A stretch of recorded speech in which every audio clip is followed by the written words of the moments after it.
All right, another video book review. This one is for Stephen King's 11/22/63. A book I didn't think I'd be reading, but I had it on my library list of books on hold, and it came up, and I was in a middle section between books. So there we go. I started it.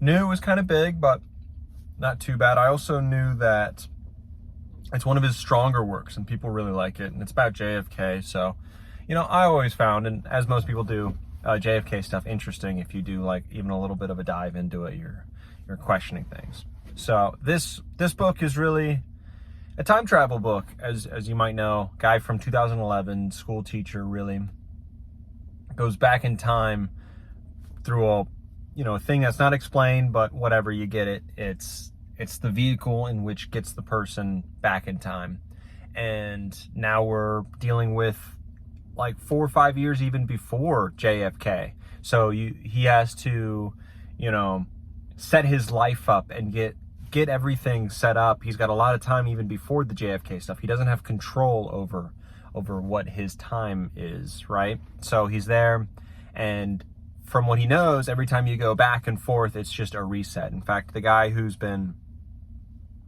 showed him this has been selling dirt cheap burgers, really, using meat from 1958, really, over and over and over and over again. So it's supposed to be like a reset every time, right?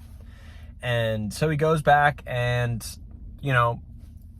beginning of the book is him proving that it is that, and that he can change the future with one conflict, which is really well set up and really interesting and really well done, and just it's so good, and such a good, you're not just thrown into the JFK stuff. You have a small, very impactful like story that has all these repercussions later on and comes up later, but it's an encapsulated like beginning and end kind of to this story in the first like 30% of the book. And it works really well. It's really good that way.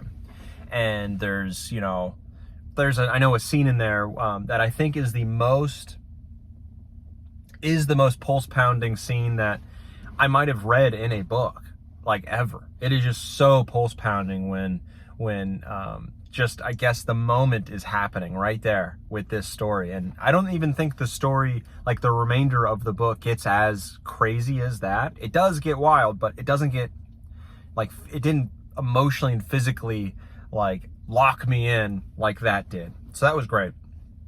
And then kind of the rest of it is him making a new life really in this past, and you kind of getting really into the past and how this works. And there's a romance in there, and that romance is so well done. It is absolutely well done. It's one of the better romances that I've read, and that romance is the heart of this story. It's not the let's stop JFK's assassination. This romance is the heart of this story, is the thing that matters the most. It's what's it's at the end of the book, that it's brought, that it's talking about it all the way to the end, right? Like, it's incredibly, incredibly important.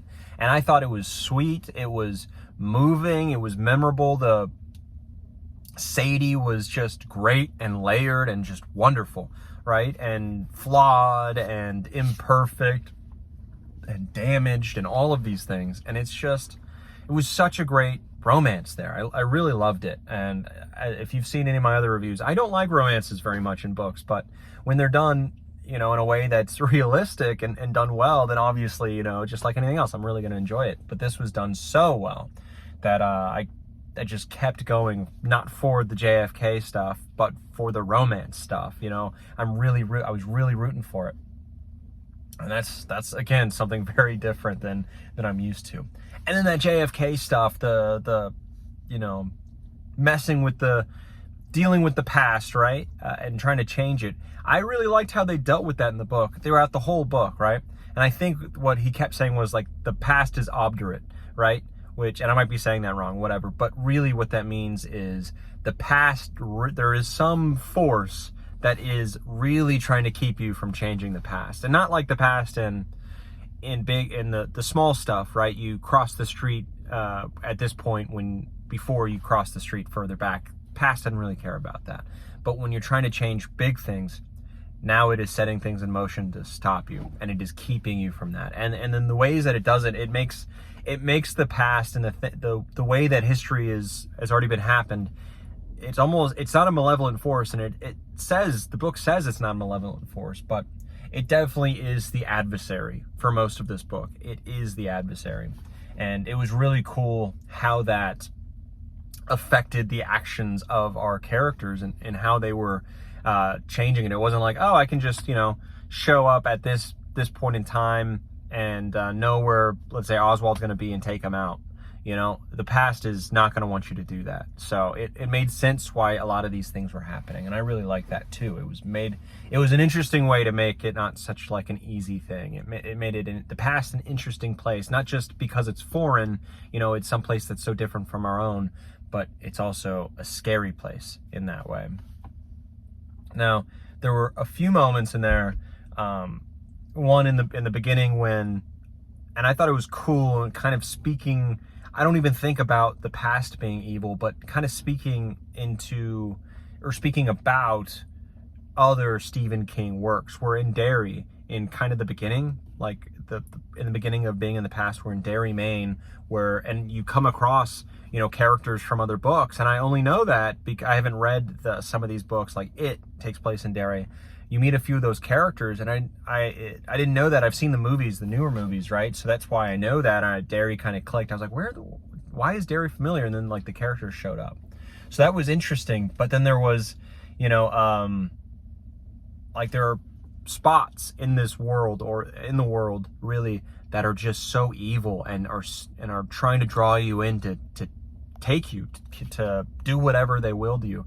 And he stumbles across them a few times in the book, one being the book Depository in Dallas, right, where it's just evil and these places are evil. And it really, Stephen King, and I've seen this in his other works, kind of breathes life and makes our own world mystical and magical and unknown in a lot of ways. And I really like how he does that in ways like this, right? And that's the thing about Stephen King's books that I forgot about, but I read all of the Dark Tower series, right? I've read it twice now. And I've read a few other works, I believe, but yeah, like The Stand. I read The Stand. There we go. I read The Stand. And I, have kind of middling views on The Stand. It didn't blow my socks off, right? But it was a good book. This book was more of the blow your socks off kind of variety. But Stephen King has done what I was talking about in other works that I've read. Now, I think here, the whole package itself comes together so perfectly, so well. Everything is paced really well. There's no point where I'm just like sagging, right? Like in the middle portion, a lesser skilled author would have kind of floundered because you're in a kind of a space in between time changing events, like in a big way, and you're kind of with Jake as he's making a life for himself in the late 50s, early 60s, right?